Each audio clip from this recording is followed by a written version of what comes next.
जी जैन साहब बताएं सर, आपका gem stock. Yes, very good morning Anil ji once again. और अरमान फाइनेंशियल सर्विसेज लिमिटेड, और ये स्टॉक देखिए, मतलब मेरे अरमान थे कि ये मल्टीबैगर बना और ये बन रहा है।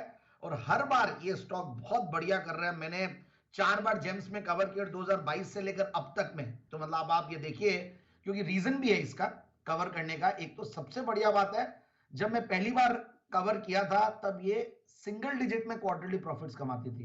फिर जब दूसरी बार देखा तो 20s में प्रॉफिट्स कमाने लगी, और अब ये 40s में कमाने लगी। मतलब इस तरीके की ग्रोथ, क्वार्टरली ग्रोथ इस कंपनी ने दिखाई है। और इस बार देखिए 22 करोड़ के पैट के सामने 42 करोड़ का पैट है। मतलब अमेजिंग दैट इज। क्योंकि मतलब क्वार्टर में आज थोड़ा थीम को चेंज करते हुए शुरुआती क्वार्टरली रिजल्ट से कर रहा हूं। सबसे बढ़िया बात मुझे जो लगी, इनकी जो ऑपरेटिंग प्रॉफिट मार्जिन है, क्योंकि जो ओपेक्स है, ये जैसे जैसे कंपनियां बड़ी होती है, और ये नम्रा नाम का इनका माइक्रो फाइनेंस का काम है, लैब में ये लोग एंट्री लिए हैं, तो वहां पे ओपेक्स धीरे धीरे कम होने लगते हैं। क्योंकि जब आपकी साइज बड़ी होती है, तो ये इस कंपनी को भी पूरा फायदा मिला।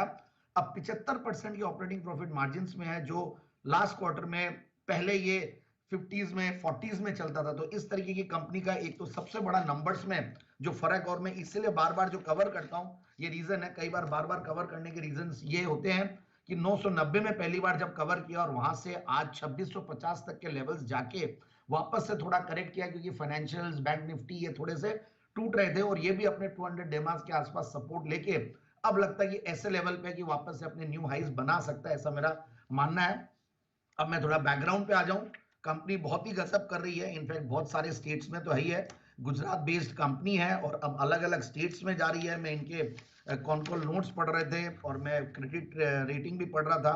सो काफी इंप्रेसिव है। एक तो इन्होंने क्यूआईपी किया था, फिर इनके 5000 करोड़ का एसेट्स अंडर मैनेजमेंट का टारगेट है, जो कि अचीव होगा। माइक्रो लैब, इनफैक्ट ये जो भी माइक्रो फाइनेंस कंपनीज है, ये लोग माइक्रो लैब करते हैं, क्योंकि इनकी ब्रांच नेटवर्क इतना बड़ा, और सेम क्लाइंट को ये लोग फिर लैब भी देते हैं। So that's again very good. तो मुझे ऐसा लगता है, एक तो न्यूअर स्टेट्स बिहार, हरियाणा, झारखंड, तेलंगाना, तो एक नेशनल लेवल की एक एनबीएफसी बन जाएगी।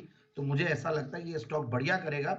और उससे भी बढ़िया बात है, ग्रोथ की कैगर 31%, सेल्स की कैगर 25%, ये 3 साल की। Return on equities 32-33%।